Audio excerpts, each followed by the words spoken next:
Hola, profesora Aline. Habla con César Pallares. ¿Cómo se encuentra?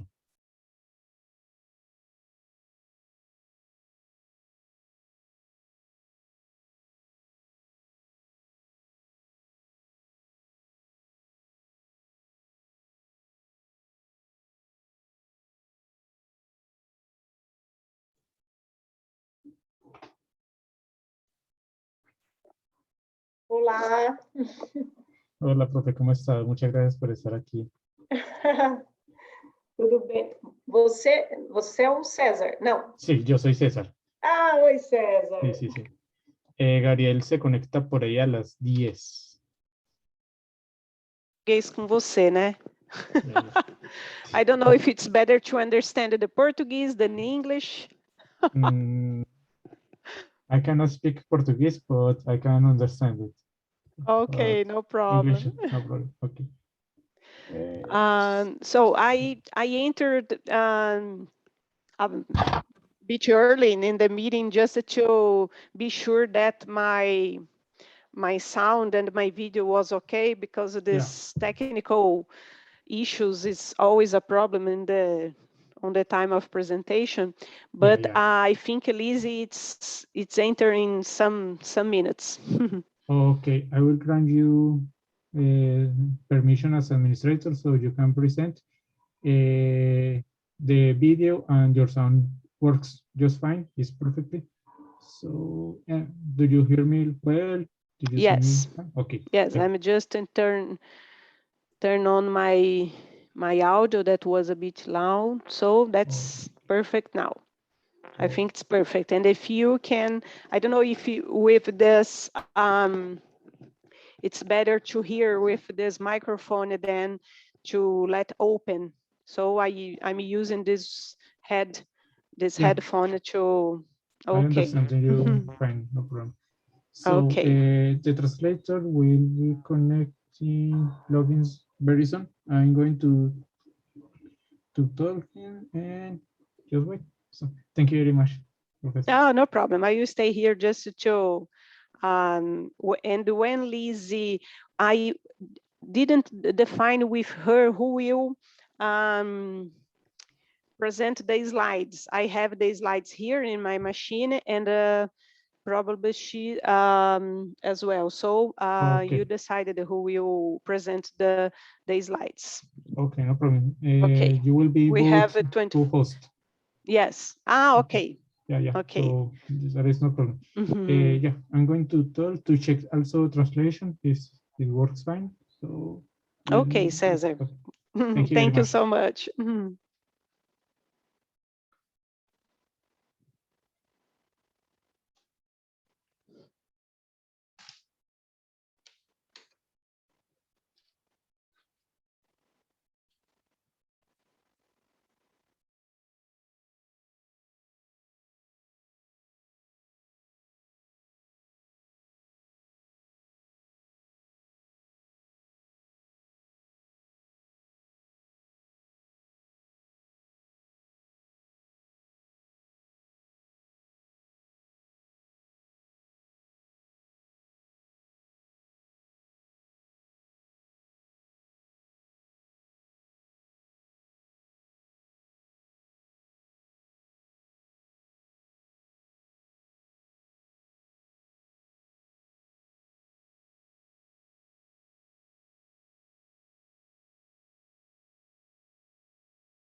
Right, thank you. During our presentation, while we are speaking, I suppose it's better to let this option off, because we will speaking and here you translate. So I think it's better just to turn on this button when you start the discussion. Can be? No, sorry, for the interpretation to work, you have to be on the English Okay. channel. You will not be Thank you. listening to anybody else. You will only be listening to yourselves. You won't be hearing anything else. Okay. Yo creo que ya podríamos ir empezando. Buenos días a todos los asistentes y a la audiencia que nos acompaña en este taller que vamos a tener con Inarms. Recordamos a todos los participantes que deben habilitar en la parte inferior derecha de su pantalla la opción de traducción al español o al portugués, dependiendo del idioma que más les convenga. Les pedimos por favor mantener el micrófono y las cámaras apagadas para evitar problemas de carga en la red y solo habilitarlos si hay un espacio para ello en el taller. Estaremos atentos a sus preguntas en el chat para transmitírselas a la profesora Elizabeth y a la profesora Aline. Y también le recordamos que son 2 horas de sesión. Este taller ha sido propuesto por Inarms en el marco del proyecto SCOPE. Inarms es la red internacional de sociedades de gestión de la investigación, Inarms, que reúne sociedades y asociaciones de gestión de la investigación de todo el mundo. Su propósito es permitir interacciones, compartir buenas prácticas y coordinar actividades entre las sociedades integrantes, en beneficio de sus miembros individuales. Cada sociedad participante tiene sus propias competencias, constitución, membresía y bases geográficas. La red permite a los funcionarios de las sociedades integrantes comparar sus problemas nacionales o regionales y aprender unos de otros. Inarms ha desarrollado en los últimos años el proyecto SCOPE. Este proyecto para la evaluación de la investigación es un modelo de 5 etapas para evaluar de manera responsable la investigación. Es un proceso práctico, paso a paso, diseñado para ayudar a los directores de investigación o a cualquier persona involucrada en la realización de evaluaciones de investigación y con ello planificar nuevas evaluaciones, así como verificar las evaluaciones existentes. Es justamente este taller el que se realiza en marco de este proyecto y por eso agradecemos la presencia de la profesora Elizabeth y Aline. Elizabeth Gadd es la jefe de operaciones de investigación de la Universidad de Glasgow y apoya en la formulación de la política de investigación de la Universidad de Loughborough. Tiene un doctorado en propiedad de derechos de autor y comunicación científica. Fundó el libro Pacífico, el foro Latmétricas y el blog de Bibliomagician. También es champion del Grupo de Interés Especial de Evaluación de la Investigación, ARMA. Es presidente de la Evaluación de Investigación de la Red Internacional de Gestores de Investigación, Inarms, y recibió en 2020 el premio Inarms a la excelencia en el liderazgo en la gestión de la investigación. Es bibliotecaria calificada, con más de 20 años de experiencia trabajando en el campo de la comunicación académica como investigadora y como gerente de investigación. Así, ha trabajado en distintos proyectos como el GIS Romeo, que llevó al desarrollo de Sherpa Romeo y con frecuencia escribe sobre temas de comunicación académica, derechos de autor, acceso abierto, bibliometría y la evaluación de la investigación. La profesora Aline Pacífico, por su parte, es licenciada en Relaciones Públicas por la Escuela de Comunicación Social Casper Libero y es MBA en Gestión de Proyectos Estratégicos y Económicos por la Fundación Getúlio Vargas. Ha trabajado durante 18 años en el área de la administración y gestión de la investigación, específicamente en sistemas de salud y hospitales. Durante este periodo, se especializó en la administración prepremio y postpremio, evaluando el desempeño y estructuración de la investigación y liderando oficinas de apoyo a los investigadores. Ella ha trabajado en diversas instituciones de investigación y de salud, como el Instituto Loughborough de Investigación sobre el Cáncer, el Hospital Oncológico AC Camargo y el Instituto de Docencia e Investigación Sirio-Libanés. La profesora Aline Actualmente es directora del Centro de Apoyo a la Investigación del Instituto Israelita de Ensino y Pesquisa del Hospital Albert Einstein. También es presidenta de la Asociación Brasileña de Gerentes de Investigación, que es una organización fundada en 2013 para representar a la comunidad de gerentes y administradores de investigación científica en Brasil y para promover el desarrollo. Tiene reconocimiento e intercambio de esos profesionales en universidades, institutos de investigación, agencias de financiamiento y otras entidades. Ella es miembro de la Society of Research Administrators International y desempeña un papel de miembro representativo en la red internacional de sociedades de investigadores, gestores Inarms. También es miembro del grupo de trabajo de evaluación de la investigación de Inarms y tiene como objetivo desarrollar acciones para apoyar a los administradores e instituciones de investigación con relación a las buenas prácticas de evaluación de investigación. Nuevamente le agradecemos sinceramente a la profesora Elizabeth y Aline por acompañarnos en las métricas 2021. Ahora le cedo la palabra a las profesoras Elizabeth y Aline. Muchas gracias.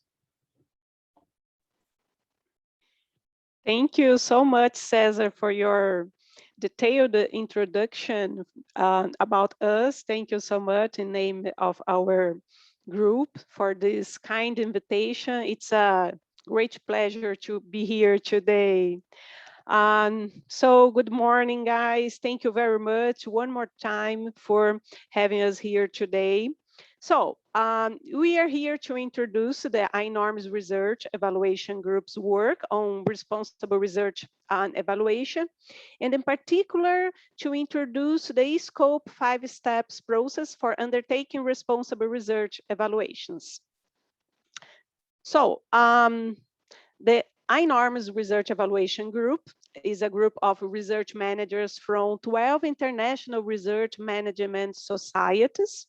And we are charged with exploring how we can ensure research evaluation is meaningful, responsible, and effective.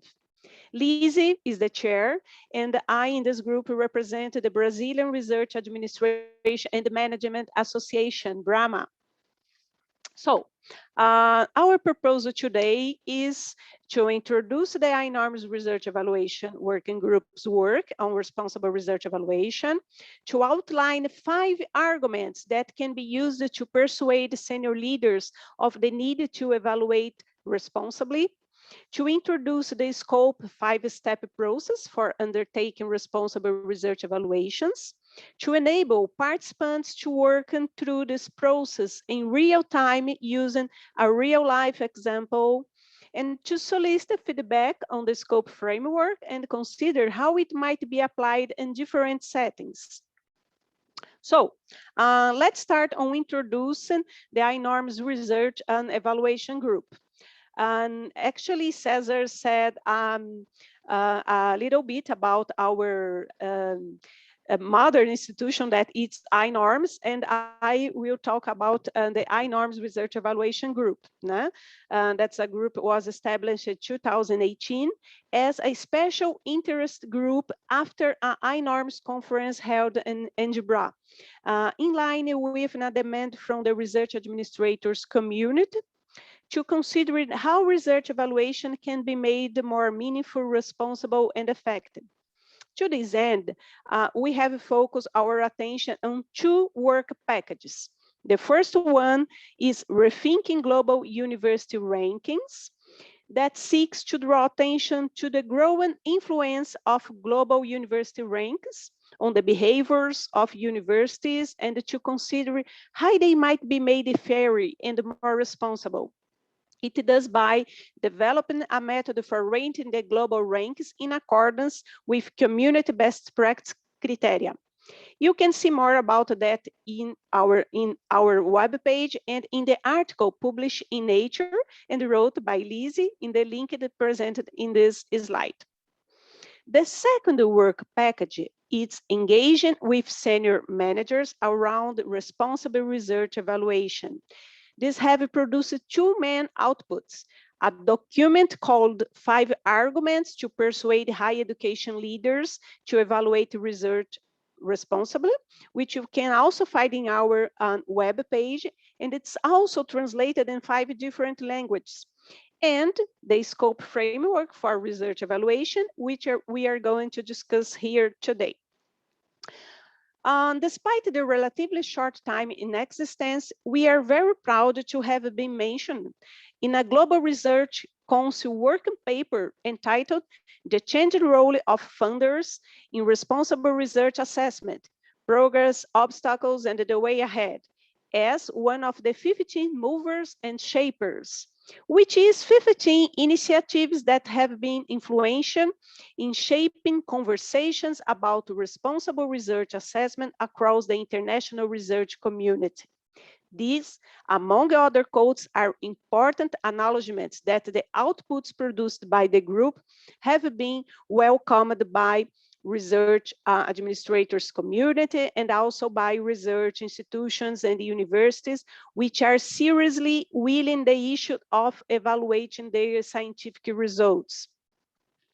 The Inarms Research Evaluation Group developed a short one-page guide containing 5 arguments you can use to persuade higher education leaders to evaluate responsibly. The guide is one of the Inarms web pages, and obviously it will depend on your local setting as to which of the arguments you think might have traction. But essentially, it outlines the moral arguments for responsible research evaluation, that's failure, and institutions that engage with poor practices put their staff well-being at risk, and with it expose themselves to reputational risk. Secondly, the fact that responsible research evaluation simply leads to better decision-making. Capable laws tell us that we get what you measure, but by measure what matters and with indicators that actually indicate those things that matter to them, institutions are simply more likely to make the best decisions that lead to the best outcomes. Thirdly, when you are potentially investing a lot of money in research staff, system and activities, institutions would also be wise to ensure they are investing wisely in meaningful evaluations that are actually going to give them valid answer to their questions and not to waste money on shortcuts that won't. Fourthly, the increased focus on responsible research evaluation as a result of a sector agendas, including open research, improving research culture, and responsible research and innovation. Obviously, you have plans, and the Global Research Council is also taking an interest in this area and held an online event last November on this topic. So it seems like that further expectations may follow. And finally, although there are external drives ultimately, we argue that responsible research evaluation gives institutions an opportunity to maintain their institutional autonomy as mission and value-led organizations, enable them to set and pursue their own goals and measure progress against their own goals and not the goals of others. So Lizzie, you continue. Thank you so much, Aline, for that lovely introduction to our work. So I'm going to continue from here, and having persuaded your senior leaders in your institution that you need to evaluate research responsibly, we felt it was important to provide institutions with a practical mechanism by which you can actually deliver responsible evaluations. So we have lots of principles and manifestos now around, and declarations around responsible research assessment. But for research managers like Aline and myself, we need an actual practical mechanism by which to design and deliver responsible evaluations. And so that's where SCOPE comes in. And SCOPE is this 5-step process, which 1S starts with what you value about the thing you're evaluating. 2C, consider the context in which you're evaluating. 3, O, to look at all the options for evaluating, before P, probing any proposed solution for any unintended consequences, etc., prior to finally E, evaluating and then evaluating your evaluation. So we're now in the process, we're just coming to the end of a series of workshops of the scope model in different research evaluation settings with institutions, with funders, with publishers, to both develop this model and also to write some case studies that will help other people like ourselves to actually apply this framework in their own evaluations, in their own organisational settings. So before I launch into the scope 5-stage process itself, I want to just outline 3 principles in which scope operates, because we think these are very important to delivering responsible evaluations. And the first of these is to evaluate only where necessary. So we know that research and researchers are very heavily evaluated for jobs and grants and promotions and prizes. And there is an increasing use of evaluation to incentivize certain behaviors, open research, pre-registration, and so on. And there's a strong sense that over-evaluation is having a negative impact on research culture globally, and particularly in terms of mental health. So this is a principle that's there to challenge all evaluators to say, do you really need to evaluate at all? Is it evaluation that you need in this setting, or is it something that you need to enable? Is it enabling that you need to do? So it's measurement is not always the answer to your problem. The second principle is to evaluate with the evaluated. So the world is recognizing the nothing about me without me principle in all walks of life. And evaluation is no different to that. Any evaluation should be co-designed and co-interpreted by the communities being evaluated. And the third principle is to always draw on evaluation expertise. So a criticism often levelled at research evaluation methodologies is that they do not match up with the standards of rigour that we would apply to our own academic research. We use indicators that are a poor proxy for the entity under evaluation. Data is not supplied with error bars, and poor survey methodologies can result in misleading findings. So it's important, we think, that we draw on the appropriate evaluation expertise when designing our evaluation approaches. And if you don't have it, we need to develop it, and scope itself can help with that. So let's move on to the actual framework. Oops. And step 1 of scope is to start with what you value about the thing that you're evaluating. So it sounds really obvious, but all too often we don't start our evaluations here. We either start with what other people value, so university rankers or funders or governments, or we start with historical values, which may have been meaningful 30 to 50 years ago, but before we understood what the consequences, excuse me, of those values might be. And I think it's always worth asking ourselves, when did we last review our recruitment criteria? Know what has changed in the last 30 years? And of course, the other thing that we do here is to start with the data that we have available to us and work backwards. This is called the streetlight effect, as illustrated by this cartoon. So where did you lose your wallet? In the park. So why are you looking here? Well, because this is where the streetlight is. So many evaluations, research evaluations, rely on bibliometric data, not because the volume of publications or even their citedness is what they value, but because that data is so readily available and so easy to use. Once we are clear on what we value, we need to consider the context for our evaluation. So Aline and I will hear lots of arguments about which indicators are responsible and which indicators are not. But we can't have that conversation without knowing the context, the why and the what in which that indicator is going to be used. There are many reasons for evaluating, and this matrix lists 6 key purposes on the y-axis alongside various entities of different sizes, and attempts to indicate what the associated impacts and therefore risks might be. So for example, plotting the publication volume of one country against that of another, for the sole purpose of understanding their relative production levels, has very little impact on the countries under assessment, so we've labelled that green. However, any form of assessment at the level of the individual that results in reward has a high impact on those individuals and therefore carries a greater degree of risk. And we would say that the use of bibliometrics in these various settings maps pretty neatly onto those colour codes.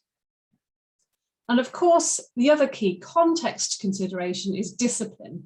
So a promotion approach that works for people in one discipline will not necessarily work for those in another. And at Loughborough, we're currently looking at this in particular with a focus on arts and humanities scholars. So then we have O for options, and this is a reminder that we do have options when it comes to evaluation. We don't have to reach for metrics all of the time.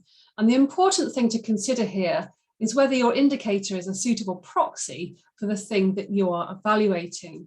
And we think the rule of thumb here is that, generally speaking, quantitative measures are generally for quantifiable things, for example, quality, excellence, and value, and quantitative indicators are for quantifiable things, such as citations, publications, money, or students. And we think that we should be especially careful if using quantitative indicators as a proxy for qualitative things. So a highly cited candidate does not equal a highly suitable candidate. You know, a candidate from a highly ranked institution does not equal a better candidate. And whilst it's easy to criticise quantitative indicators, we have to remember that whilst peer review is often held up as the gold standard for research evaluation, there is a lot of concern about peer review. There's a lot of we don't understand around peer review, and the challenges of measuring both qualitatively and quantitatively are why we have the next stage, which is to probe deeply. So often the selection of options for evaluating marks the end of your evaluation design, and people just launch straight in and do their thing.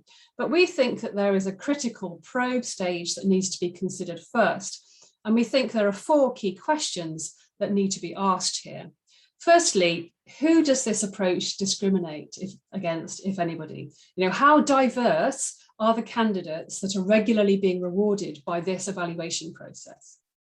Secondly, how might this approach be gamed? So wherever there's a prize, there's a game, but we need to try and design these out of our evaluations as much as we can.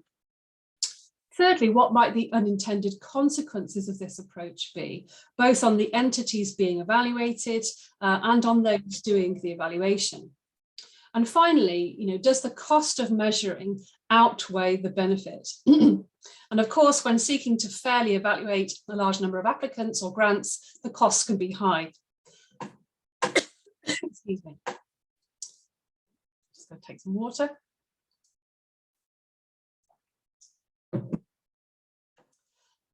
Excuse me. So the question here is, you know, how we can get that balance right.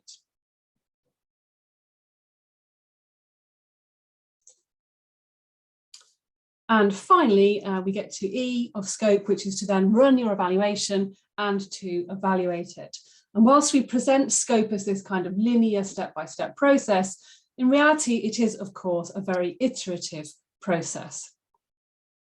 So that in brief is scope. I'm now going to move on to a section of the presentation where I talk through how scope can actually work in practice. So talking through some of the workshops that we have held with various research evaluation settings. And I'm also going to do a work example with you if this works. So this is the workshop element of the workshop.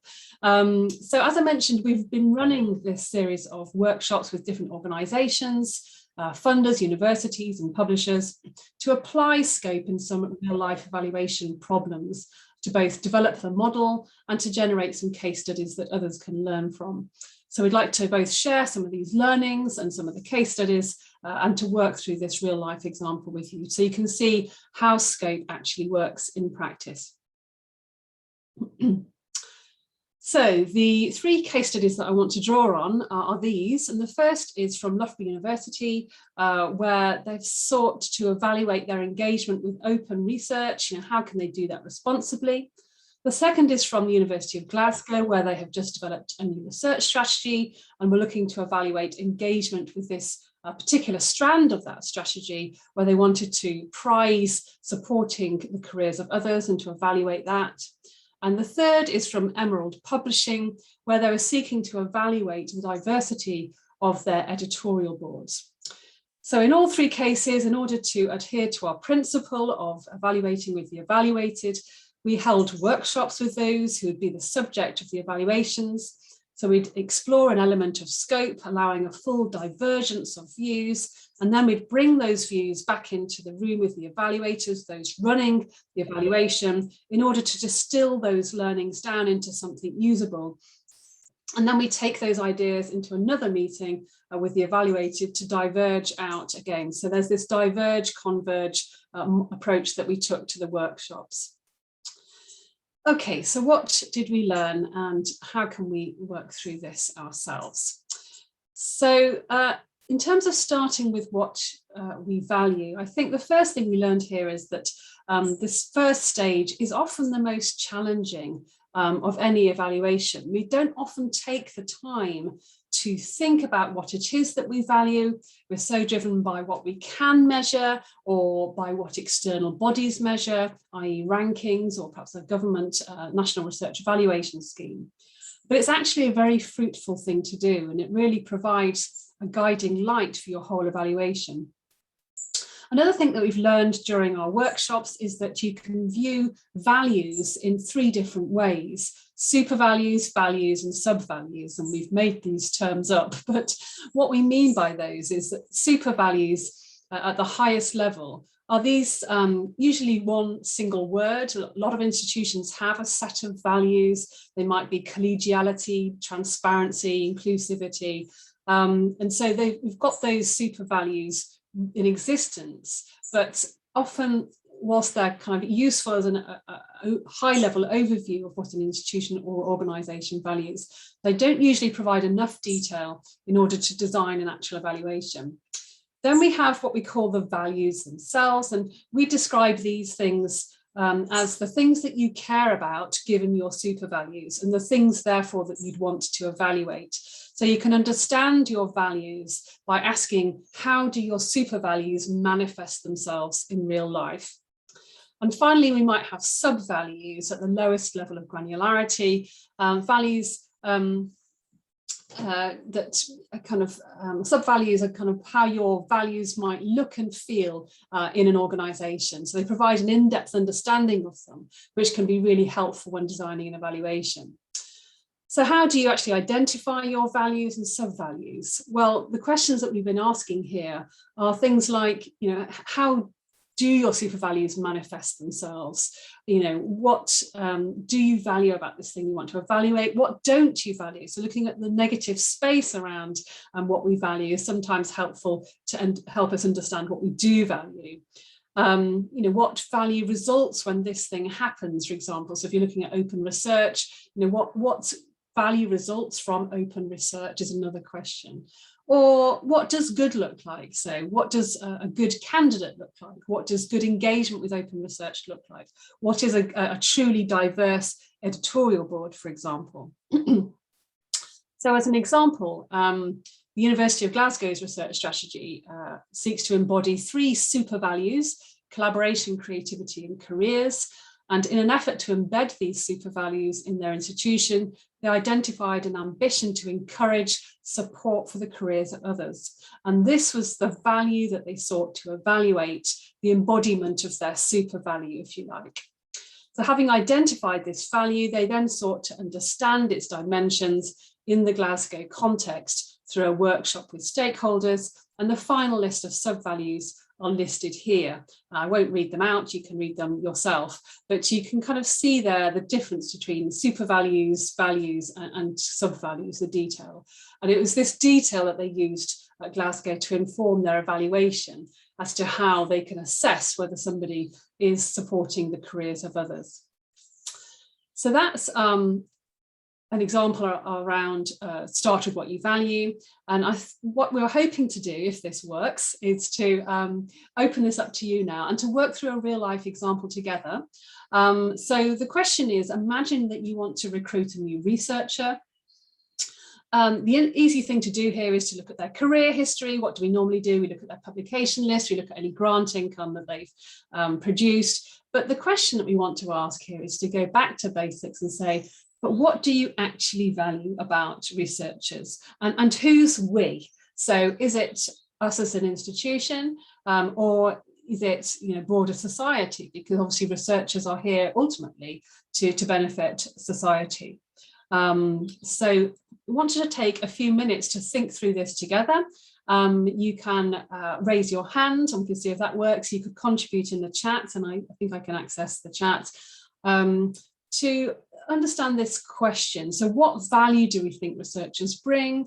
What does a good researcher actually do? What are the qualities and characteristics of strong researchers and poor researchers? And why would we care about recruiting excellent researchers? So if you are willing to participate in this activity, that would be great. Otherwise, it's going to be a very short workshop. So perhaps you can share some thoughts as to what we value about researchers beyond publications and pounds.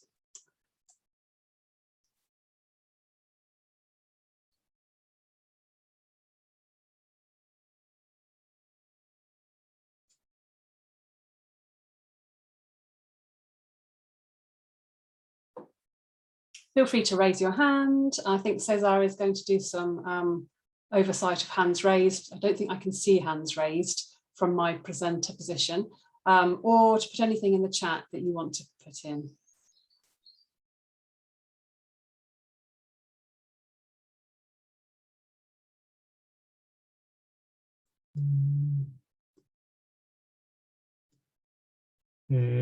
Prof. Elizabeth, the professor Diana Patricia Lucio says, positioning the academic unit's prestige and networks. Okay, that's interesting. So perhaps I could ask for a bit more detail around this concept of positioning of the academic unit.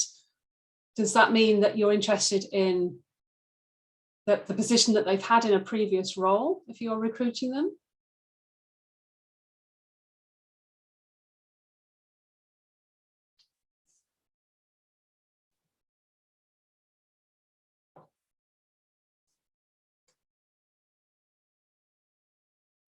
Position they bring to the academic unit for their research output.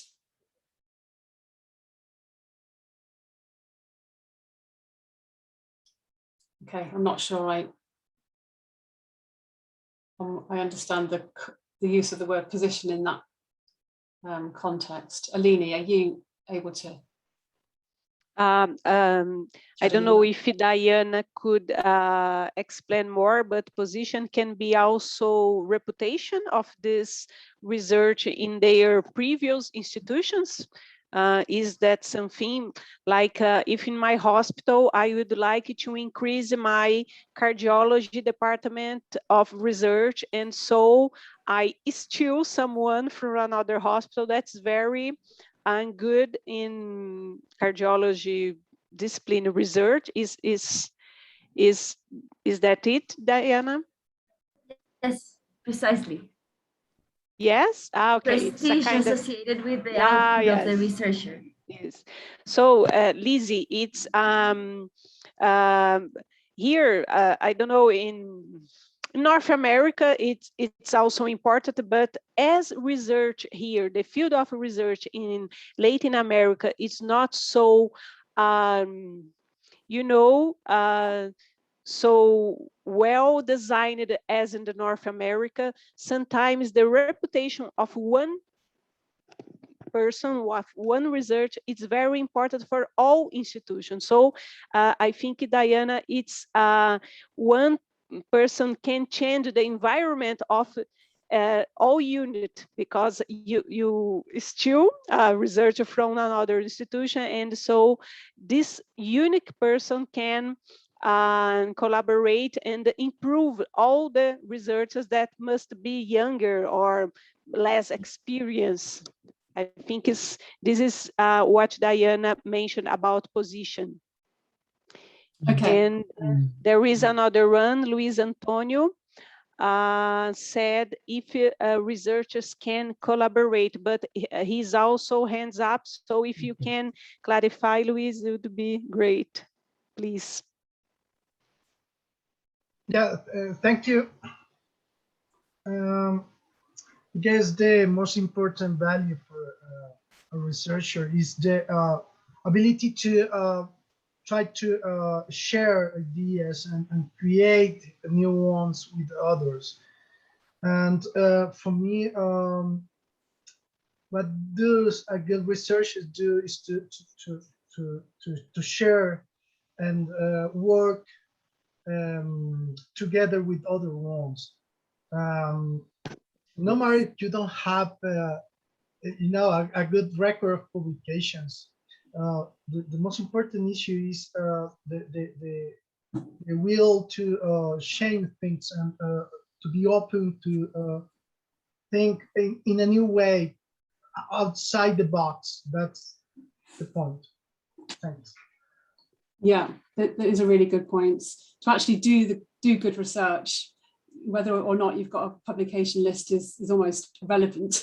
That you could have a good publication list for lots of reasons, or you could have a poor publication list for lots of reasons. But a good researcher is somebody who, as you've described, someone who's willing to collaborate, willing to engage with others, willing to kind of roll their sleeves up a little bit, willing to having a will to change the world a bit, to actually make a difference, and to be creative.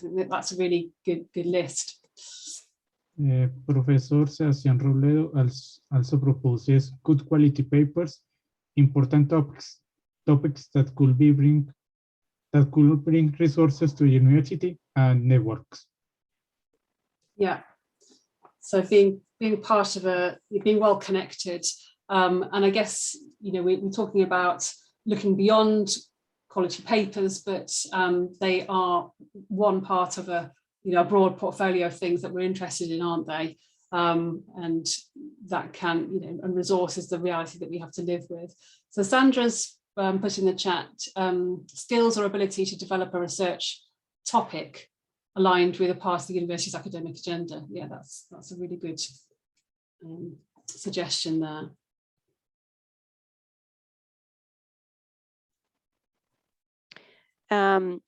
There is a tendency of all of us to always focus on quantitative metrics, and some of you, because it's difficult, you look beyond this quantitative metrics, and this first reflection is very important, because if I have very sure about what is important for our institution, I can find the same qualities in the professional, in the research, besides the quantitative metrics. That's very important as well, but this beyond, it's very difficult. You put on words sometimes.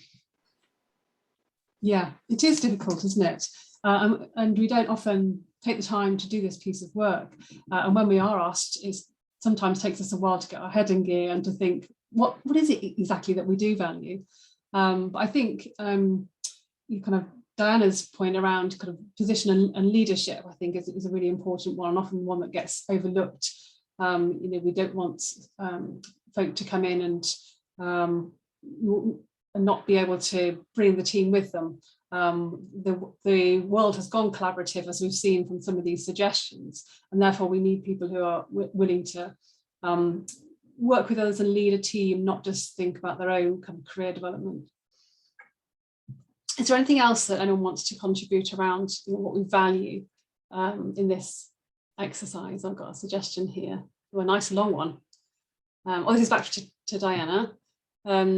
Researchers bring the possibility for the faculty or university to be more visible in global research networks. Yeah. You do not necessarily need to steal the researcher. They might as well respond to a very attractive opening. a good researcher consolidates capacities, transfers, methodologies, also networks. Yes, review on scientific committees of journals. Yeah, that's an interesting one, isn't it? This kind of contribution that individuals are kind of making to the broader community, and yeah, I think that's, yeah, and support to PhD programs. Yeah, this kind of often invisible labour, as it's called in academia, where it's important. That's how the currency is what makes academia work, and yet it's often very invisible. Yeah, but the Chief Executive Officer of UK RI has this concept of kind of net contribution. So we should be thinking about researchers not only in terms of the contribution that they have made, but the contribution they have enabled others to make. So, you know, how have you enabled your more junior researchers to develop? How have you worked together with other researchers in order to make a new discovery, and to review papers as you're describing here, Diana, and to review grant proposals, etc. So it's that kind of net, it's a nice concept actually, a net contribution. So not just thinking about what you input, but what you allow others to. There's a comment from Mariano, national agenda and international agenda.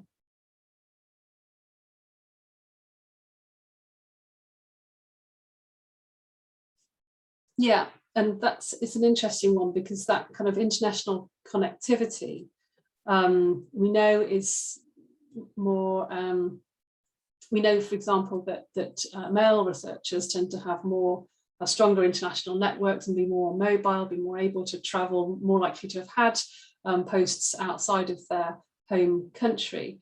But often those internationally co-authored papers, for example, tend to be more highly cited. So there are these kind of natural benefits that accrue to those who are internationally connected and able to be internationally mobile.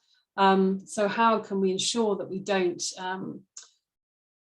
unfairly discriminate against those who work on more local research topics that are equally important, but just don't have kind of international applicability? So how do you measure, or what do you search as a quality characteristic for an international researcher, and a more local focused researcher is a really, really good point. You know, how can we make that fair? And I think actually that's one of the criteria of the Leiden Manifesto. One of the principles of the Leiden Manifesto for responsible research evaluation is this protecting locally relevant research. But how can we do that in terms of metrics? It's easier to say than to do, I think. It's a really important point. Creativity is a really good one.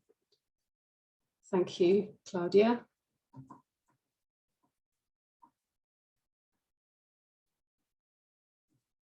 I think we've got a good list going here. Does anyone else want to contribute to our list of values, things that we value about researchers? And if not, we can perhaps move on. Oh no, another one. Awesome. Skills to dialogue with other, yes, that's a really good one. So interdisciplinarity, I would call that. Ability to dialogue outside of their discipline. And respect for the ideas of others, really, really important. I think I should have got a bigger piece of paper. A good researcher tries to be disruptive. I like that. I can see this is going to be a challenge when it comes to options for evaluating. How do you evaluate a disruptive researcher? But there is this kind of, there is actually measurement for disruptive research, isn't there? You can actually, there's been work done to look at evaluating disruption using bibliometrics, for example. So that can be done. Maybe that's a good use of bibliometrics rather than just looking at pure citations, but to understand how you're connected to it and how you cite and how you're cited by other disciplines can be an indicator of disruption. Okay, if there's nothing else on that, thank you ever so much for engaging with that conversation. We shall move on to the C of scope. which is this kind of context considerations element.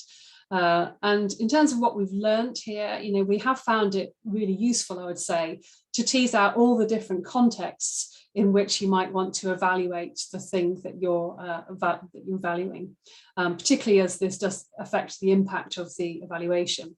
It's important, I think, to take one evaluative setting at a time, because your approach will differ depending on what and who and the discipline that you're evaluating. And I think one of our key learnings here has been the challenge of weighing the different things that we're evaluating with the other things that we value.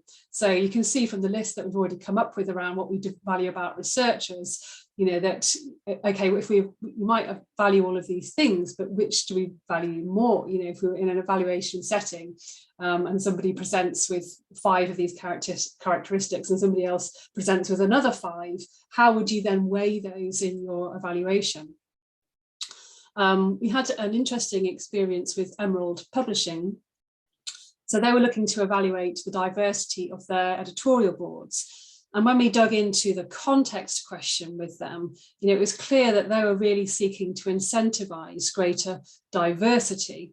But when we spoke to a group of their editors and board members, their challenge to us was that whilst seeking more diverse editorial boards was a key consideration, and it was a good thing, there were also other editorial processes that needed attention. So dormancy, for example, when people joined editorial boards but never contributed, that the lack of guidance for editorial board members as to what that actually involved. So the outcome of the exercise was that, yes, we need to perhaps evaluate diverse editorial boards, but we also need to enable diversity, and we need to enable a broader range of other things. And it wasn't just kind of diversity that they were seeking to evaluate, but a commitment to diversity, bearing in mind that changing the makeup of an editorial board takes a long time. So if at first, if you're looking for a kind of a more a quicker evaluation of this kind of this value, you'd be looking to evaluate commitment to that value rather than an actual evidence of that commitment. And they also agreed that disciplinary diversity was important to them as well. It's not just the standard, equality, diversity and inclusion that we might think about in terms of people's demographics. So in terms of our workshop, back to you, and we'll return to our recruitment question, and we can look at our matrix, I think, and quite easily identify that the recruitment of a researcher, I'm not sure whether you can see my cursor, but falls over here in this bottom right-hand red high-risk area. So if we're looking at rewarding individuals, that's very much has a high impact on those individuals, whether they do get rewarded or don't get rewarded, they do get promotion, they don't get promotion, is quite high impact for them and therefore high risk.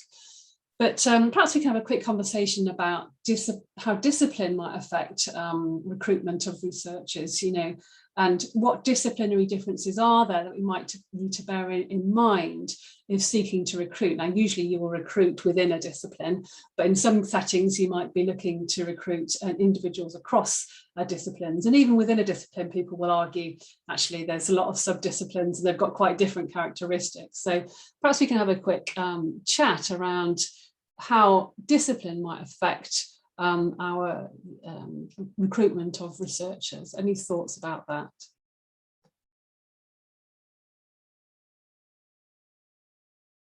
Again, put something in the chat or raise your hand if you want to speak.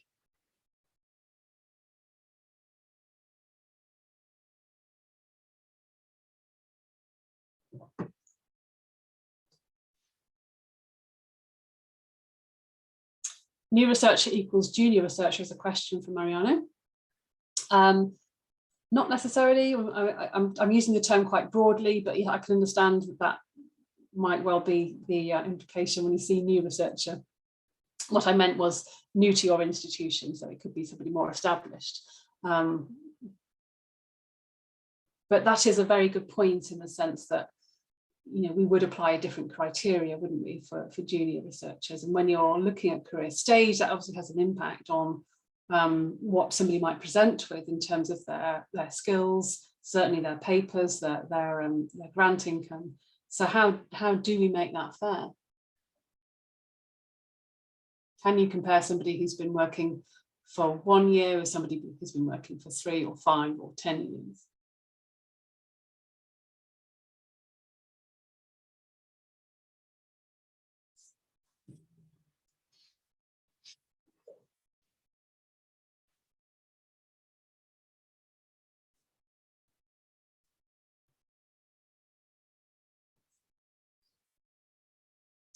So if I was had a broad call open for, an open call for researchers at an institution, and I had somebody with an arts background and somebody with an engineering background, what might the differences be there that we'd have to bear in mind? Profesora Elizabeth, quizás podría como explicar un poquito más la pregunta, entender qué es lo que esperaríamos en la contratación.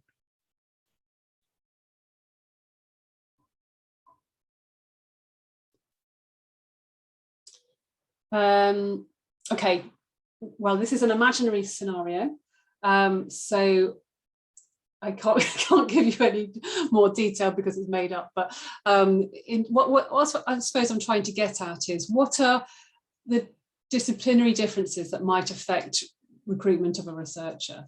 If we've got somebody from an arts discipline relative to a science discipline, obviously there's going to be, for example, publication differences, different forms of output, different speeds of publication. Citations are different in different disciplines. So, for example, in maths, if you solve a significant mathematical problem, that's usually marks the end of that citation chain. No one's going to cite your paper if you've solved the problem, because there's no more conversation, right, in that particular discipline. So it's those sorts of issues I guess I'm trying to explore. So there's some comments now in the chat. Some junior coming from a different country in a different academic context will be completely different than someone from the same country. Yeah, which is a really good, really good point. The opportunities available to researchers in one country will be different to those available to those in others. Sad fact, and I'm hoping the world will change, but that is the truth. So how can we fairly assess those things, those differences? Different types of product, yeah. Yeah, exactly that. You'd expect publications in index journals for somebody from the natural sciences, which you wouldn't for somebody in the arts and humanities. Research income, it depends on the opportunities to win research income, isn't it? If you're looking even for leadership, we talked about leadership and collaboration and networks, whereas some disciplines are more naturally collaborative than others. So if we weigh too heavily our expectations around collaboration indicators, then those people who have had less opportunity to collaborate, or their discipline collaborates less, are going to be disadvantaged. So it's those sorts of things. There's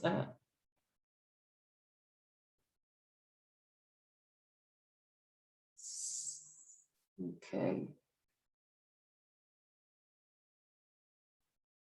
Yeah, mentor profile, career development. Yeah, all of those things. Okay, that's helpful. I won't spend too much longer on that, because I think the context to us is pretty clear here. But just to kind of recognise the disciplinary differences is important. Okay, so options for evaluating. What are we learning here? Well, we always aim for this kind of mixture between qualitative and quantitative indicators for things, depending on your value and your context. So this stage really is often about just balancing those two things out. You might have quantitative indicators with an explanatory text, or a qualitative rubric that leads to quantitative scores. There's lots of different ways of kind of balancing out qualitative and quantitative indicators and input for an evaluation. We usually, at this stage of an evaluation, draw on other models for inspiration. So there's some, if you're familiar with the DORA resource library, that's the Declaration on Research Assessment, if you're familiar with that. They have on their website a really excellent resource library of different experiments and efforts to evaluate more responsibly, to move beyond publications and grant income, to be a bit more creative about how we evaluate. So I definitely recommend having a look at that. The example I wanted to share with you here is an attempt at evaluating engagement with open research at Loughborough University. And you can see here, just at a high level, I'm not going to go into all of these indicators, you'll be pleased to hear, but you can see the different context here and how for a green, low risk understanding type of activity, we explored the use of university level data, generally speaking. For an amber, medium risk or medium impact monitoring at school level and university level, we did some more manual data collection. And then for this kind of red high risk activity of trying to incentivize open research at the level of individuals, we went back to our first principle of evaluating only when necessary and decided not to actually measure at all here, but to appoint champions to enable this activity rather than to evaluate it.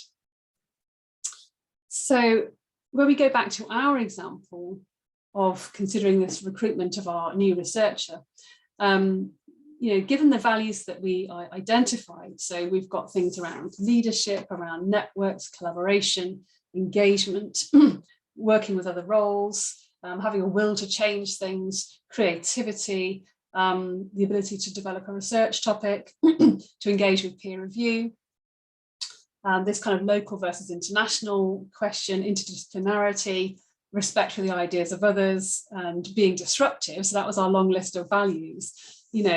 How might we seek to evaluate those values in the recruitment of a new researcher?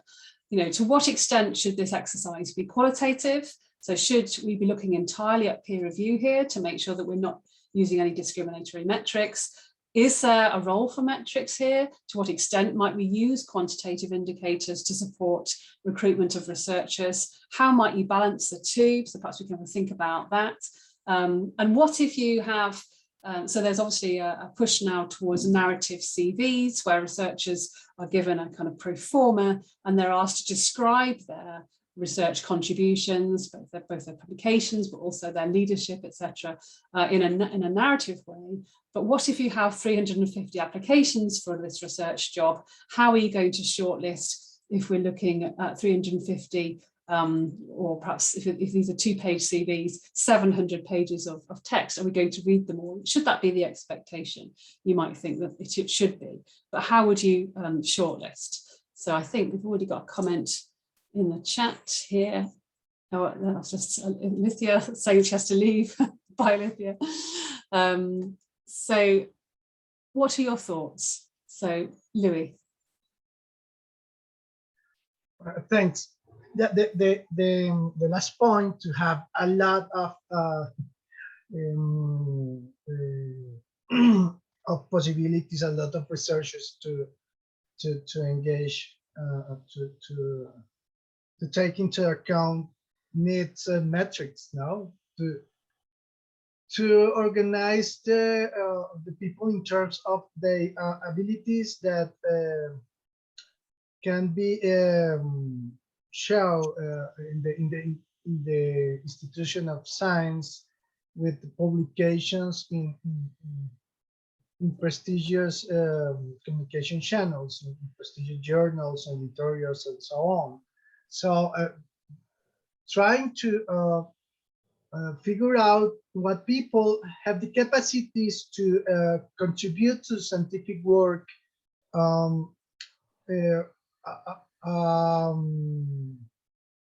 first landscape of using biometric measures helps to find a few CVs and organize them qualitative evaluation.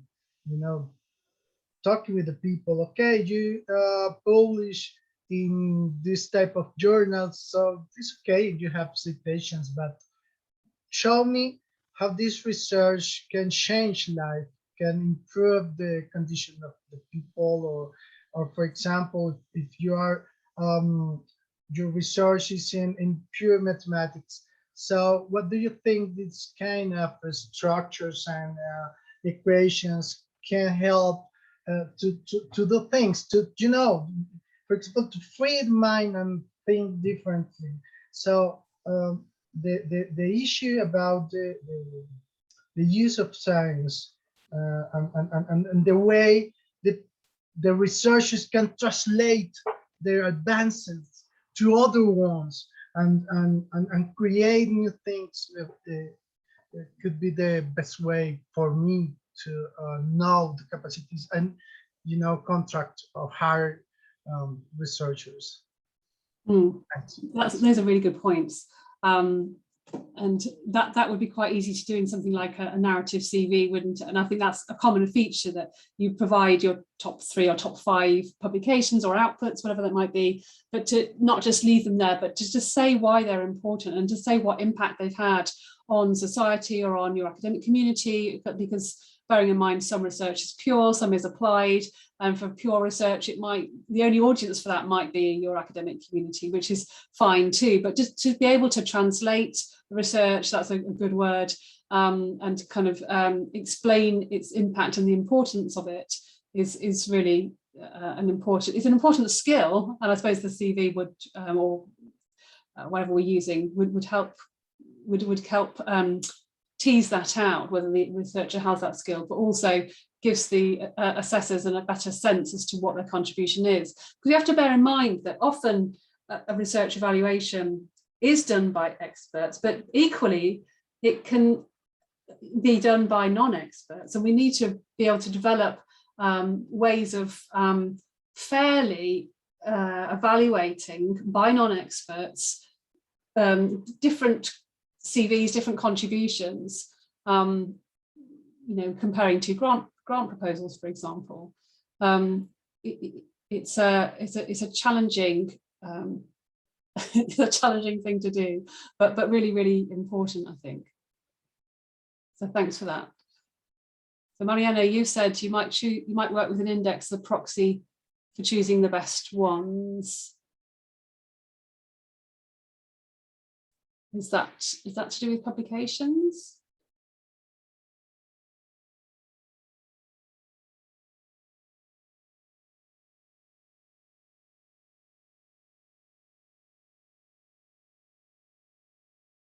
Any other thoughts around how we might evaluate researchers, taking into consideration this long list of things that we value?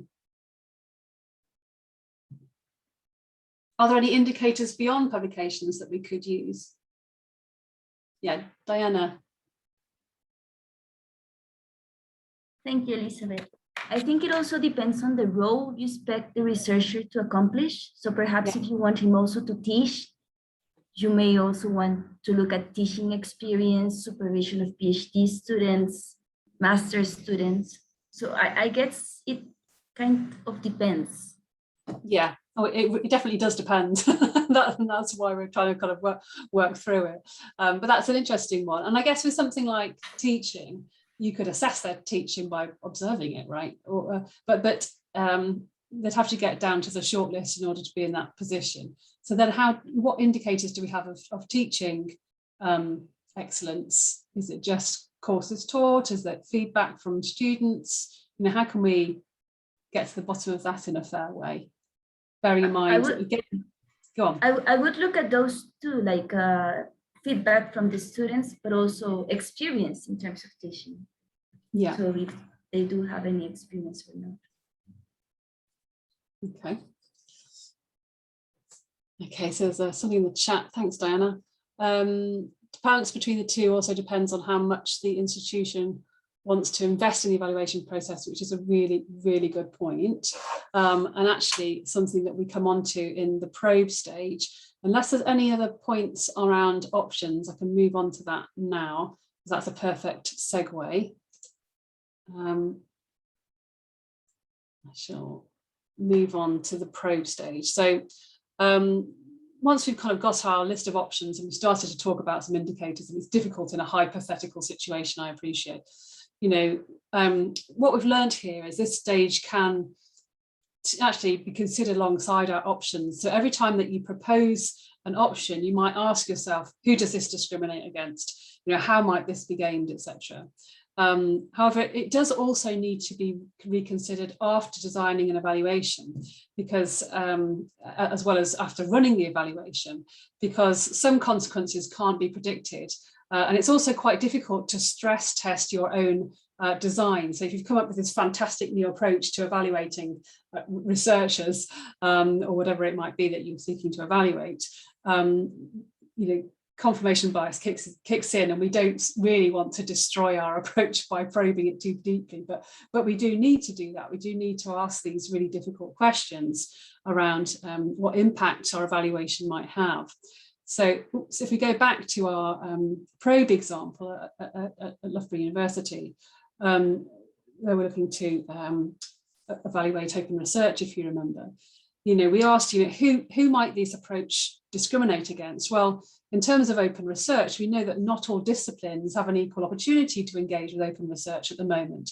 In terms of physics and maths, they have had archive for a very long time, so they've got a lot of researchers available openly. Some disciplines like history are still resistant to open access, so there's very few open access venues, for example, for them to publish in. So things like pre-registration only really work for those disciplines that are STEM-based and are based on hypotheses. So we do have to be careful in terms of engagement with open research, that we're not discriminating against those who don't have the opportunities that others do in different disciplines. In terms of how this might be gained, well, for example, we did think about introducing a what percentage of your outputs are available openly indicator.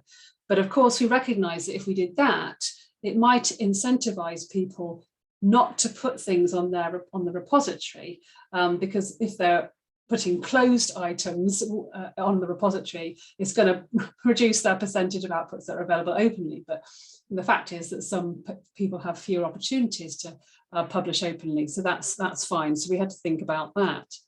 In terms of unintended consequences, we are very, Loughborough is very aware of what we call the and culture, that in academia, particularly with open research, there is a danger of asking people to produce excellent research that's in an open access journal, where the data is made available openly and it's pre-registered but we're not asking people to stop doing other things, we're just piling more things on top. So that's a problem. There's also a danger of generating a compliance culture, right? So openness as, oh, I've got to make this open, tick, rather than actually seeing openness as something to be celebrated and something to be fully engaged with, because it's the best way of doing research. So having considered all of these things and having kind of probed our approaches, we did agree to a general approach overall of trying to celebrate open research successes wherever we found them, rather than expecting everybody to be at the same level immediately. So that was a useful exercise. But if we go back to our example around the recruitment of a researcher, you know, thinking back to some of the ideas that we've come up with, what might some of the potential problems be of taking those options? So, for example, we did just talk about looking at feedback from students. If we're looking at a researcher who also does some teaching, we talked about, we could look at their teaching experience, but we could also look at feedback from students. But if we did that, who might that discriminate against, do you think? How might that be gained? If we just look at that one example for now, what might the unintended consequences of that indicator be if it became a kind of worldwide phenomenon that we're going to look at student feedback? And this was your point, César, around the cost of measuring outweighing the benefit of measuring, because moving beyond metrics is costly, peer review is costly, and looking at finding alternative indicators that don't exist at the moment is costly. So how do we make sure that our cost doesn't outweigh the benefit? So any thoughts around how might particularly, say, feedback from students lead to problems? What problems do you think might arise if we chose that option for evaluating.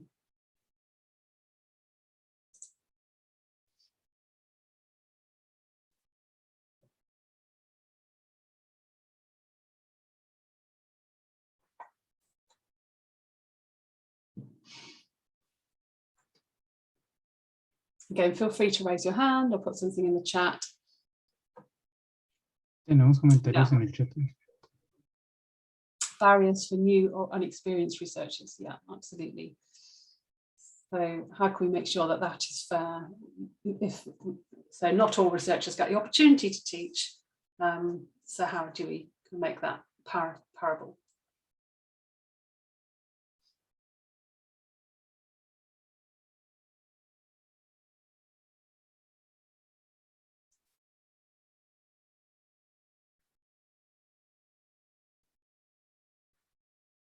I think the other thing that we've observed around student feedback is that it does again tend to favour men and disadvantage people of colour. So we have to kind of be aware of that when we're looking at student evaluations.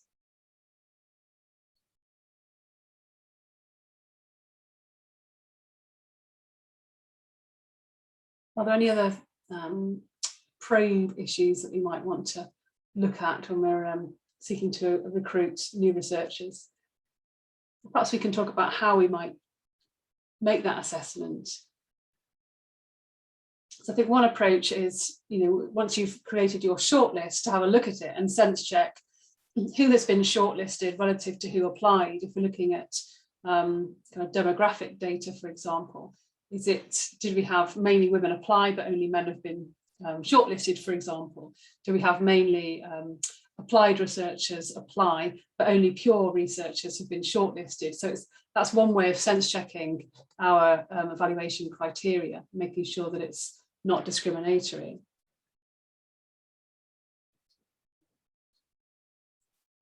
Any thoughts around perhaps the gaming of citation indicators that people have observed or are aware of?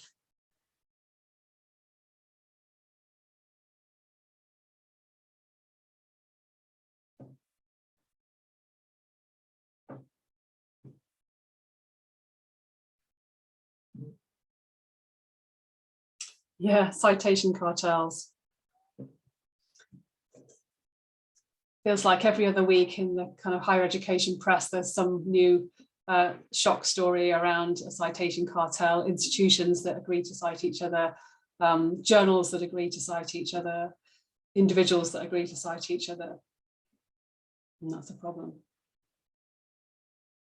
And so the thing with citation indicators is that that's quite easily observable. You can kind of use the data to identify the gaming. I guess when you're looking at other indicators, more qualitative indicators, it's more difficult to identify where gaming has taken place, I think.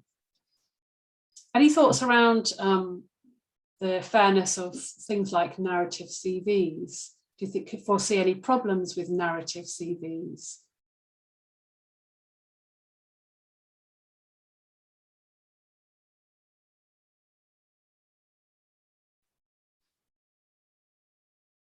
Yeah, good point from Claudia. There's not always a measurement of the cost-benefit relation when recruiting a new researcher. It's difficult, isn't it? I think it's just a sense check as to what is the how much are we investing in that researcher, how much we might be investing in that researcher over the period of their appointment, relative to how many applications we might get, relative to the cost of reviewing. Say if it was a narrative COV approach and they were all 3 pages long, relative, if you're looking at 900 pages of, and how much staff time is that going to cost? And so you could kind of do a rough calculation now. So you spend too long trying to calculate it, and then you're looking into the cost benefit of the cost benefit calculation. But yeah, it is not always easy to do that, but you can certainly be aware of it, I think, when you're looking at designing. So there's a point from Louis around being aware if a researcher declares predatory journals in the CV. that's an interesting one, isn't there? Because again, what are the indicators of predatory journals? How easy is that to assess? Do we all have the same understanding as to what's a predatory journal? Measuring costs is easier than measuring benefits. Absolutely right. Yeah. So one of the concerns about narrative CVs that I've heard is that obviously it favours those who are able to write a good story. It favours those who, if the application process is in a particular language, those who speak that language as a first language. So there's those sorts of concerns. Some people are just better at putting a good spin on what they have achieved relative to others. Okay, that's a good discussion. I'm going to move on now to the final stage, and we won't be working through this, you might be pleased to hear, because we're not going to run the evaluation, but you know, the final stage is to evaluate your evaluation. And we need to, I guess, here ask evaluators, did they actually get useful intelligence or outcomes from the evaluation? And the critical question here, I suppose, is to go back to the beginning of scope and ask, what does success actually look like in an evaluation? So we've asked what we value about the thing we're evaluating, but what do we value about this evaluation? You know, what are we hoping for? What we're hoping the outcomes might be. Another issue is when you might ask that question. You know, how long should you give an evaluation to run before you decide whether it was successful or not? Which goes back to Claudia's point around, you know, measuring costs is easier than measuring benefits, because benefits might accrue over 5, 10, 50 years. You know, you might recruit a researcher and in 30 years they win a Nobel Prize, but they're not going to win it in 3 years. So how do you kind of make, what's the appropriate time frame for your evaluation? And if you're not happy with the outcome of your evaluation, then you can start again at the beginning of your scope process and think, well, were the values that we sought to evaluate right? Was the context right? Were the options suitable? Were there some unintended consequences that we want to design out next time around? So that would be the process for that. So we're at 5:20. And we've done a bit of a run through now of a scope evaluation. It's a little bit contrived because it's not a real situation, but it gives you a flavour of the sorts of questions that you could be asking at each stage of an evaluation. We thought we'd open the floor up to you now. Maybe César, you can facilitate this part of the workshop, which is to ask you 3 questions. Firstly, you know, what responsible evaluation challenges do you face, if any, in your organisation? Secondly, can you see scope being a useful tool in your organisation for designing evaluations? How do you think the scope model could be improved? We'd be open to any feedback there. But I'm also open to answering any questions that you might have, and Aline, I'm sure, will too, if you've got any more general questions. So over to you. Muchas gracias, profesora Lisa, y también profesora Aline. Quedamos abiertos entonces a todos ustedes por si tienen preguntas sobre ese taller, sobre la metodología SCOPE, cuáles son sus pensamientos, y también la profesora Elizabeth nos propone cómo podríamos mejorar el modelo de SCOPE. Aquí quisiera tomar un poquito la palabra porque justamente ese modelo de evaluación es muy útil para unas iniciativas que tenemos en Colombia para proponer cambios en los modelos de evaluación.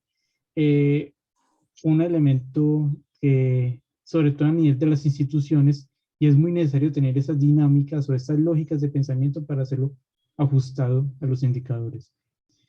Tendría una pregunta un poco como para ir ambientando la discusión, y es cómo abordar un esquema de evaluación cuando pueden haber conflictos entre los distintos patrones de evaluación. Por ejemplo, que el Ministerio de Educación tenga unos principios orientadores y que puedan ir en contravía con ciertos principios orientadores que se esté proponiendo la universidad. Por ejemplo, que la universidad quiera abrirse a otras formas de evaluación, pero el ministerio te imponga solamente factor de impacto como único criterio. ¿Cómo puedes abordar esas posibles paradojas en los esquemas de evaluación de las instituciones?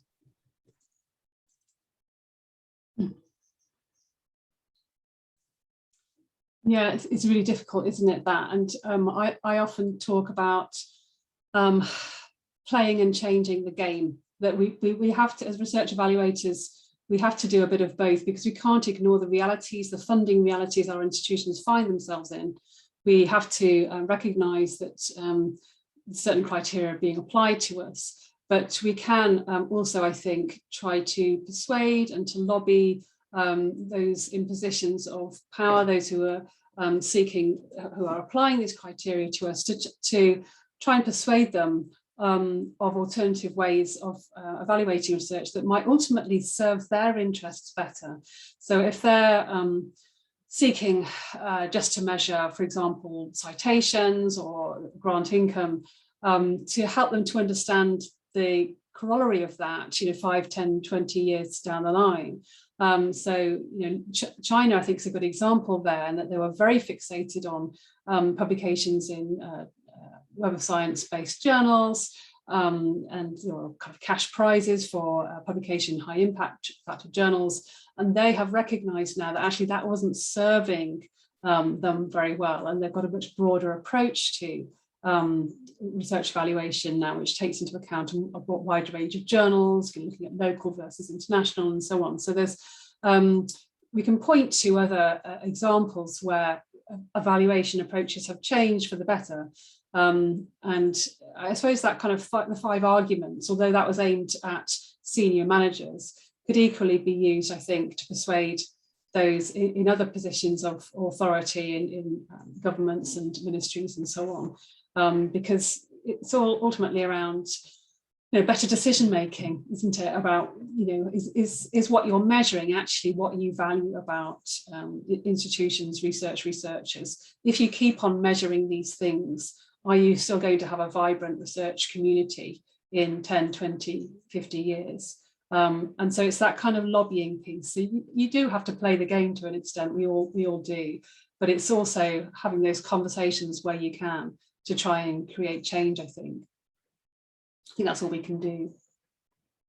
Ok, muchas gracias. Tenemos un comentario en el chat del profesor Mariano Pérez. No sé si el profesor nos quisiera tomar la palabra como para hablar un poco mejor de la situación en el caso de su país, en Argentina. Si no, igual la profesora le comento que está en el chat en inglés el comentario, por si lo quiere también analizar.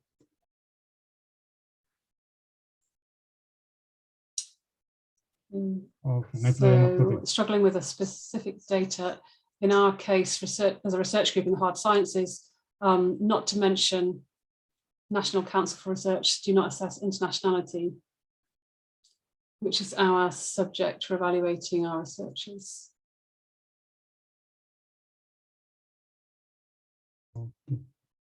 Okay, so I'm struggling, I think, to understand the question. Aline, are you able to interpret that better than me? So this is the question from Mariana. Mariana? Mariano, yes, right now you were struggling.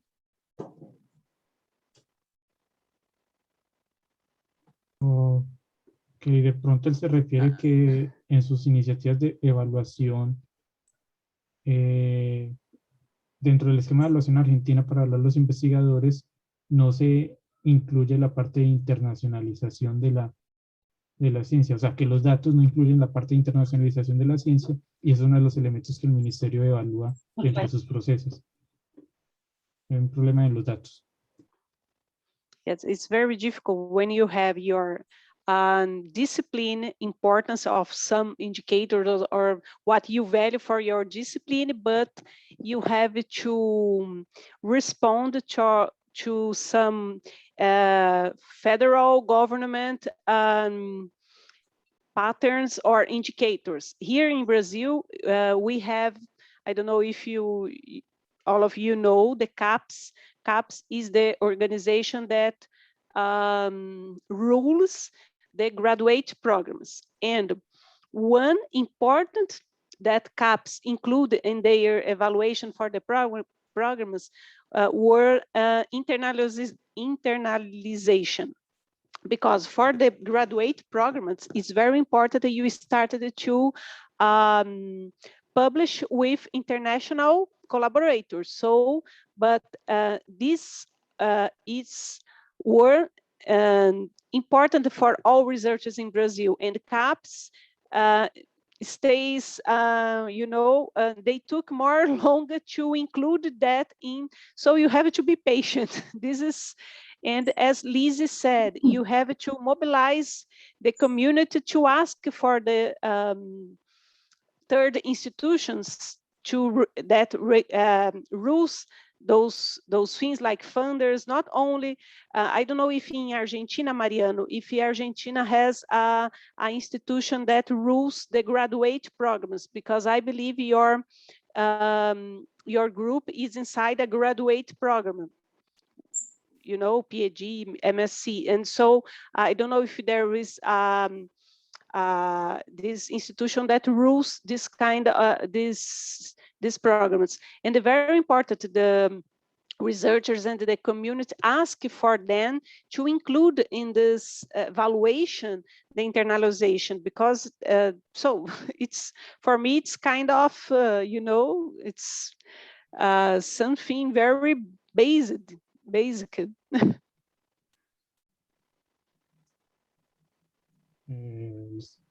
Muchas gracias, profe Alina.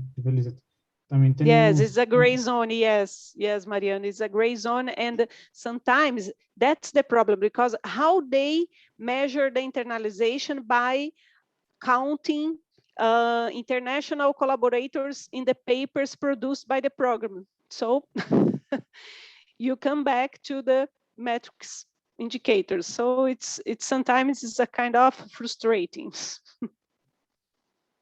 Pues, tenemos una pregunta de la profesora Claudia Medina. ¿Cómo se puede evitar el efecto de la luz de la calle cuando tienes recursos limitados para la investigación y su evaluación en países en vía de desarrollo? Que ahí también quisiera comentar un poco la pregunta, y es cómo escapar un poco de los datos precedentes para desarrollar esquemas de evaluación. Yeah, it is difficult, isn't it? Because bibliometric data is global, it's easily available, it's we've got trend data, so we've got data going back to like 1900, turn of the century, really. And so it's such a tempting source to turn to. But the problem, I suppose I'd turn the question around and say, but what are the impacts of continuing to use data as a basis for our evaluations? And are the risks worth it? So avoiding the streetlight effect is costly. We talked about that. We've talked about the alternatives are really alternative forms of data, or perhaps broadening out the sources of data that you use. So you're not just using numbers of publications, citations as publications, but a broader range of data that you can get from bibliometrics. So we talked about collaborations, for example, that you can get from bibliometrics. You can also now see, to an extent, where papers are pre-registered from the bibliometric data. You can see where papers have used the credit taxonomy, for example, to identify different contributions to research. You can see from publications where data is also available. So if those sorts of broader open research things are of interest to you, you can get those from data. You can use other forms of data, not just bibliometric data. So you could look at, gender pay gap data. There's all sorts of other. So broadening, if data is all you've got and all you can afford to use, then you could use just a broader range of it and understand its limitations. But I would say that, depending on the context, again, we're trying to talk in general terms about specific issues, and that's why we have the context stage in scope. So if we were looking at the recruitment of a researcher, for example, you could very cheaply implement a narrative CV approach, where you had kind of 5 key things that you were seeking to value about your researchers and get them to write two or three bullet points next to all of those, and then expand perhaps on a second page. So if you've got a lot of applications, you could have got single overview pages to assess, and then kind of more detail when it comes down to the shortlisting. So that there are creative ways that you can evaluate, which don't break the bank, and that aren't kind of entirely based on data. But I think if you can never lose if you start with your values. You can always start with what you value and then see which of those things you can actually find data for, which we're going to have to assess in a more qualitative way, and constrain that with the resources that you have available to you. So it's hard to talk in general terms. It'd probably be easier to have a specific problem to explore. But I think that would be my general answer to that. I hope that's helpful. Sí, muchas gracias, profesora. El profesor Luis Antonio Orozco tiene la mano levantada. Profe Luis, si nos quiere compartir, por favor, su precisión. Gracias, César. Thanks.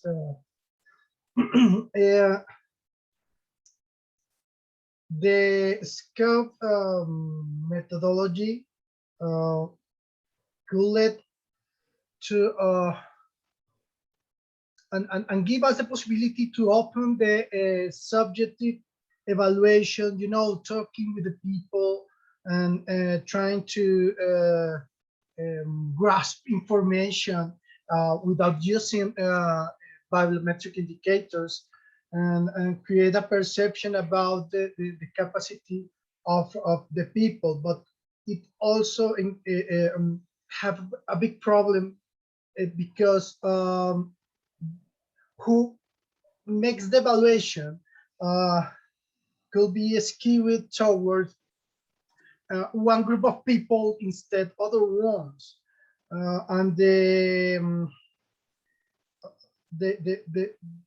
not clear rules of the game, because your evaluation just depends if I like you or you appears to me as a responsible, or you give me favors or something like that. There is not an objective or an unequal opportunities for all to be evaluated. No, it could be engaged a big problem due to the arbitrarity. No, I give to you I can support your research, but the other one not. Why? Because I have a problem with that guy. No, not just for he publish and just demonstrate his abilities and capacity to perform good research. No, and it's a big problem. This type of subjective measure depends on the people that have the control of resources, make evaluation, and just favor their friends.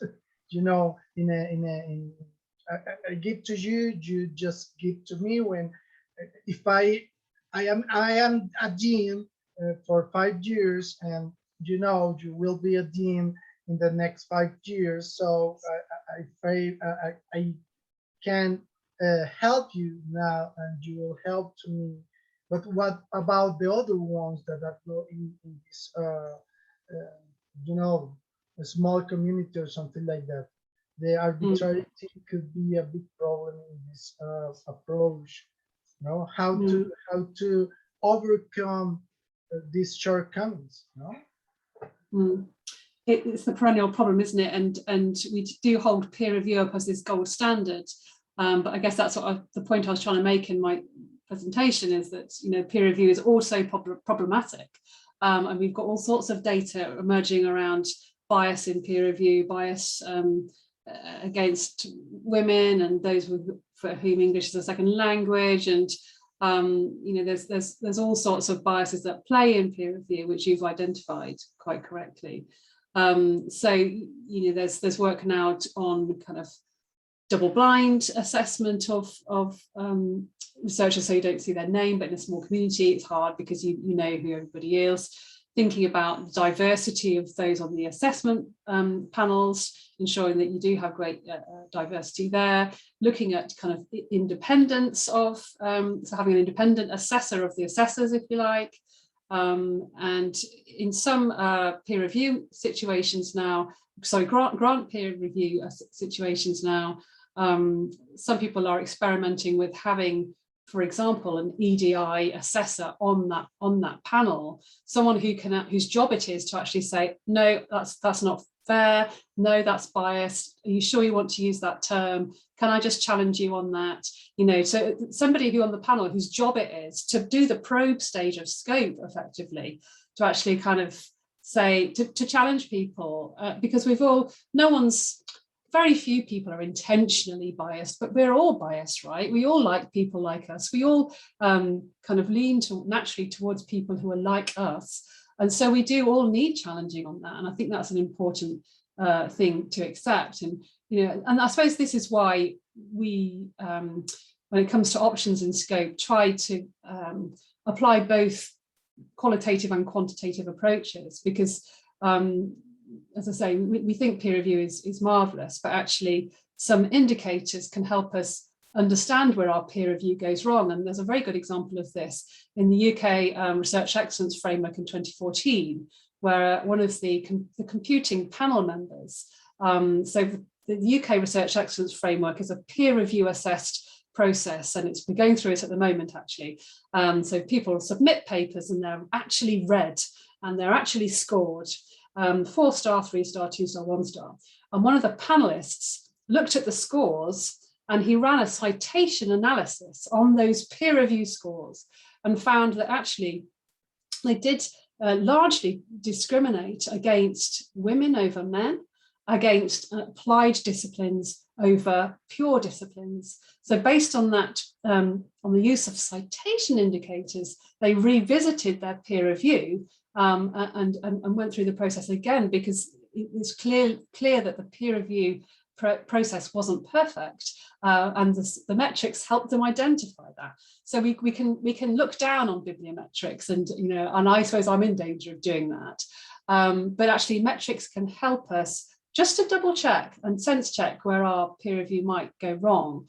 And I always say that I think peer review plus indicators probably gives us our best bet of a fair evaluation, always bearing in mind that, you know, we're doing these evaluations as though there is a right answer, you know, and in research evaluation, there's not a right answer. It's not a sum. It's not a, you know, we're making our best attempt at being fair and getting to the best judgment, the best decision.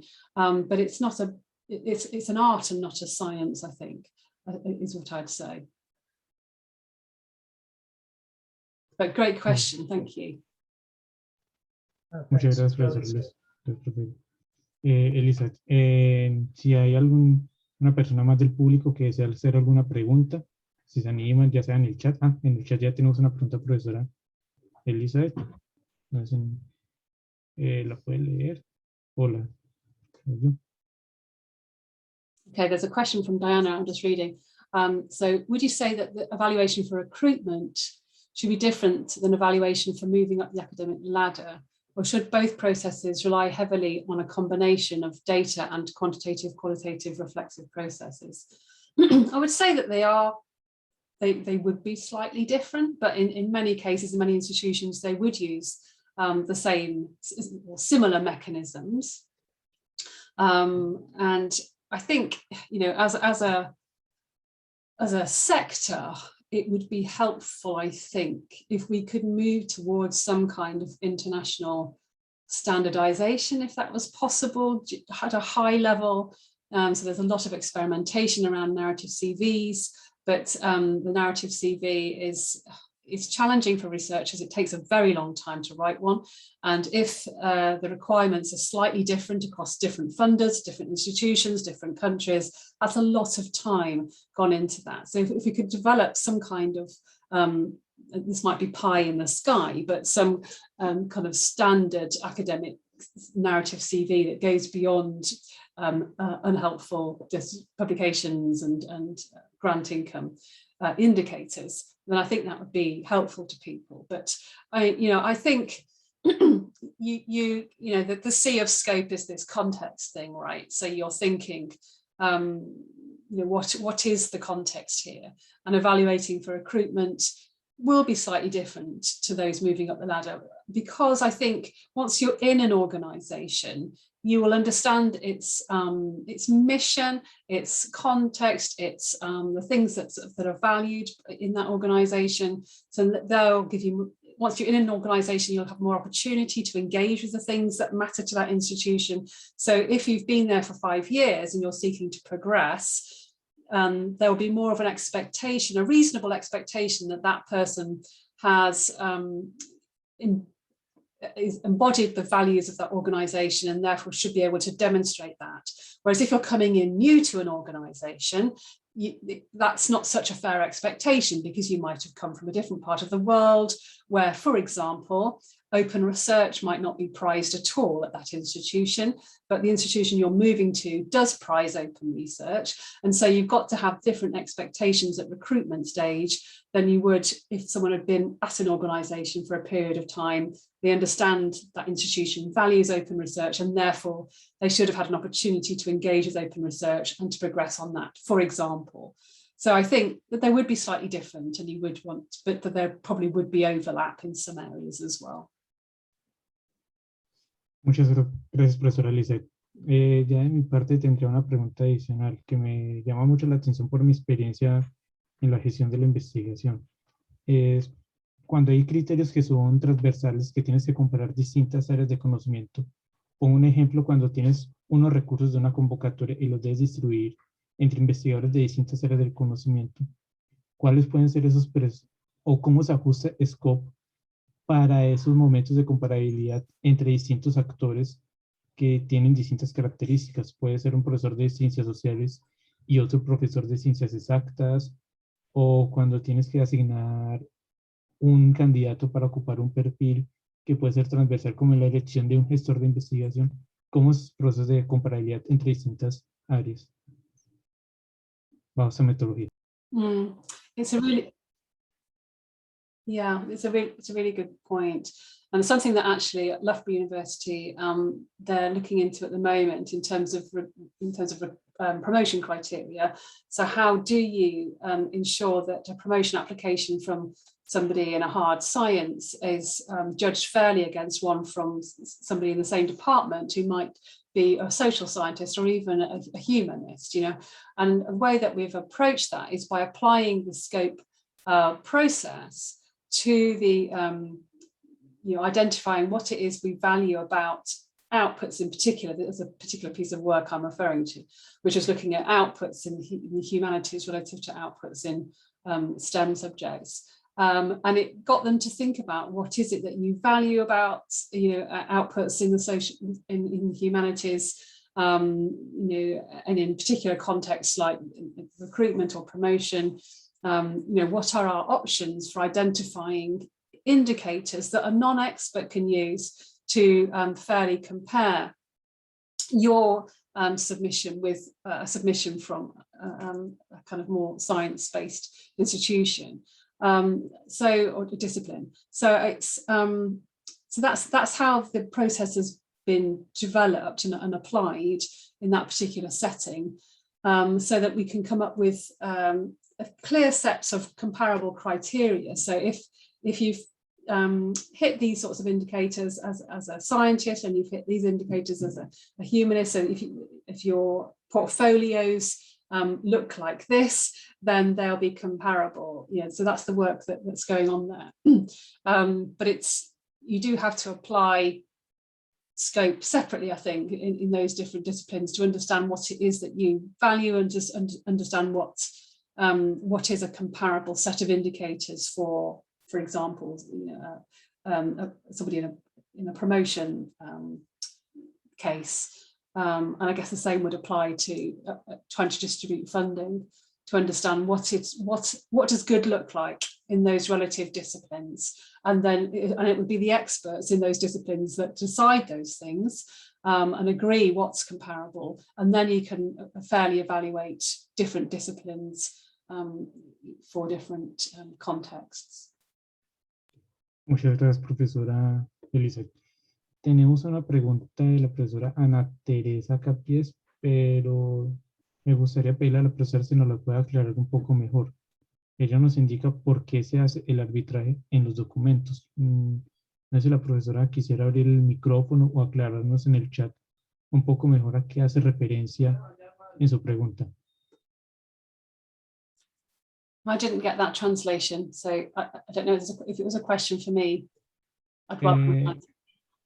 No, es una pregunta dirigida a la profesora que hizo la pregunta para que la aclare un poco mejor.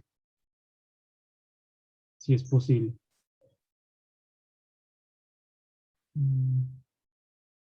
No. Yo creo que ya podríamos ir cerrando. De pronto, una pregunta, una I can recomendación. hear a final. translator. I'm not sure whether the question is for me. I can't hear you, César. Did you not understand my question or what I said? Are you listening to me, Professor Elizabeth? Okay. Yes. Well, Okay. Thank you. okay, so, bueno, creo que ya podríamos ir terminando la sesión. Le agradecemos mucho, profesora Elizabeth, del acompañamiento en esta sesión. También a la profesora Alina por sacar ese espacio en sus apretadas agendas. Y también le agradecemos a todas las personas que participaron en ese espacio, que es muy significativo para nuestro sistema latinoamericano de medición de la investigación. Les recordamos que este taller ha sido grabado y podrá ser consultado próximamente en el sitio web de Latmétricas 2021. Y también les recordamos que en la sesión de la tarde vamos a tener distintas jornadas temáticas donde todos aquellos que se han inscrito podrán acceder a través de sus correos electrónicos. También les avisamos que tendremos de manera paralela las sesiones de la mesa de trabajo repensando las métricas editoriales, retos de las revistas científicas en América Latina, la cual se realizará de 1 a las 2 de la tarde en horarios de Colombia y México, 3 a 4 para Argentina y Brasil. Para las personas de otros países, les pedimos por favor revisar su zona horaria. Esta jornada es organizada por las asociaciones de editores de Colombia, Brasil y Uruguay. Y posterior a ella, realizaremos una sesión doble con la constitución de la Red Iberoamericana de Editores Latinoamericanos. En esos espacios, nuevamente, podrán acceder si se han inscrito a través del enlace en la plataforma de las métricas o en la programación de las métricas vía YouTube. Les deseamos una feliz tarde y una feliz jornada a esta sesión y nuevamente muchas gracias a la profesora Elizabeth Gadd y a la profesora Alina. Thank you, César. I appreciate it. Thank you, Lisa, Thank you for the very much. opportunity. Pleasure to be here. Goodbye. Bye-bye.